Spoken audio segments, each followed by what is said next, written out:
So we start by drawing on Michael Walzer and his Thick and Thin Spheres of Justice. In his book, Michael Walzer refers that a photo about what happened in Prague 25 years ago, about people marching in Prague with these posters saying truth and justice, and he says that these placards and these images, these photos about what happened in Prague 25 years ago had the capacity to make us understand not just the specific facts that were going on there, but they had this capacity to make us understand language games and power play, so the social structures that condition our perception of security, our perception of what we can do as people and as groups. So in our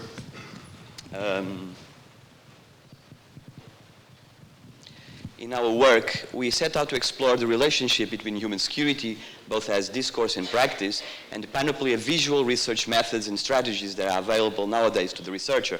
The image that we have just seen is actually a frame from a short story documentary film about Seth Nkundu-Muchiza, who is a victim of the 1994 genocide in Rwanda, a film that we have produced in last August.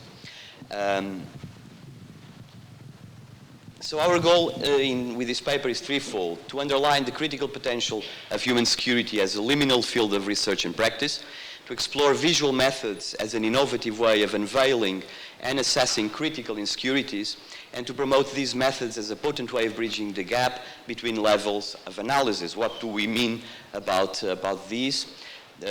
So we start from this critical character or nature of human security for bridging the gap between levels of analysis, from local insecurities, personal, bottom-up, to global trends and backwards, from human resilience at local levels to governance choices and backwards. So in this proactive and dynamic way of understanding the relationship between the local and the global.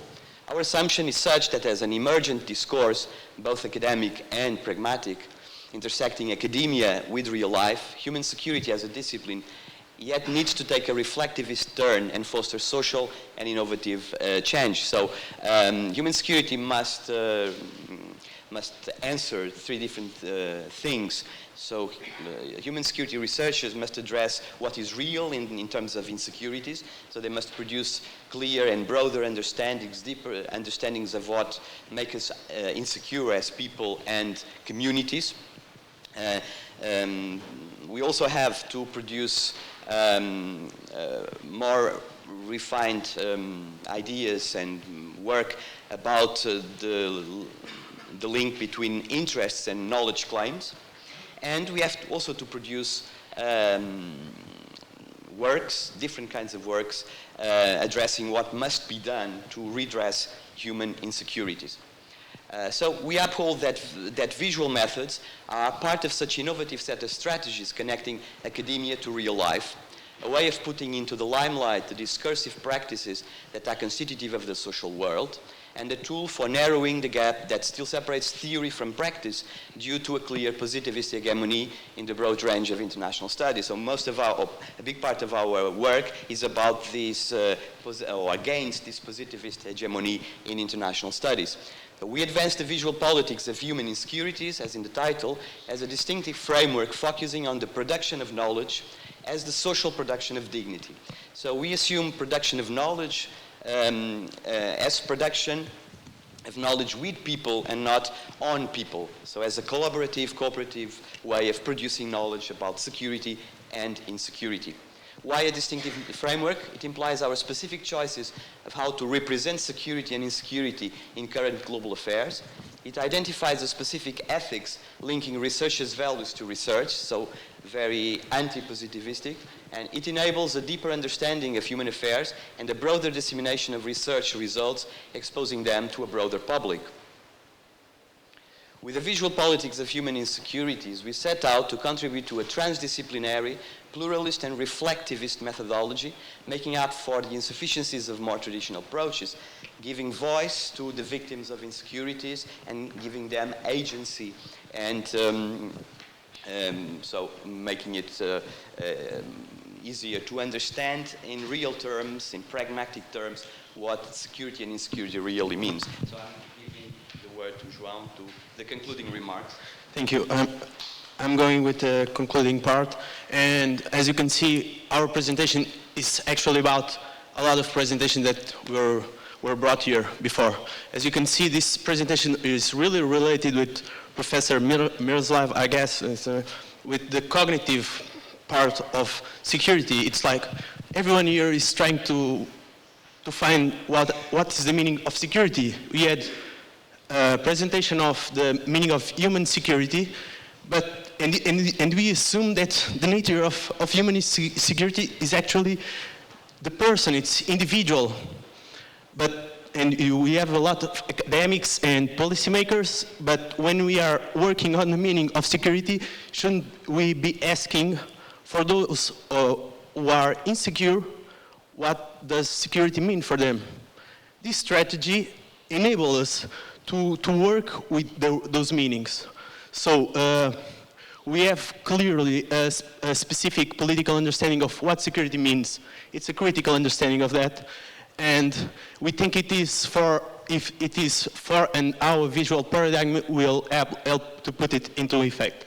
Such political understanding concerns, namely, our visual paradigm can be a role in a better understanding, to understand really secure. We have your military forces, but as you can understand, if the people that are insecure have an environmental problem that they assume as their problem of security, we cannot address them in the same way that if that problem was political. The tools are different, and we have limited resources to address this problem. So we have the first step is always to understand them, and we acknowledge that the problem is actually in that epistemological field where we are not getting really right the understanding of the problem.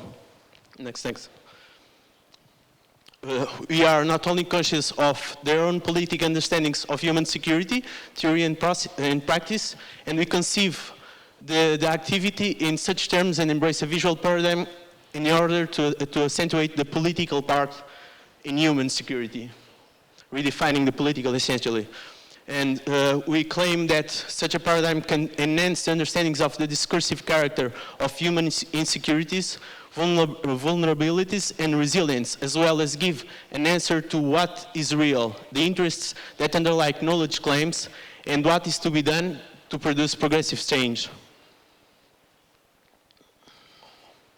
We uphold that such a paradigm can help bridging the gap. This part is the center of our paper, bridging the gap between different voices, different conversations between psychology and security and peacemaking. It's about bridging the gap of language and knowledge, how it is produced and how it is understood. And those who are insecure are actually our main resource to address that problem, and their perspectives are actually what is our main focus. So bridging this gap between levels of analysis and integrating microvisions with macrovisions of global insecurity. Concrete human stories of suffering and resilience with the interplay of global structures and governance solutions. So, thank you for your attention.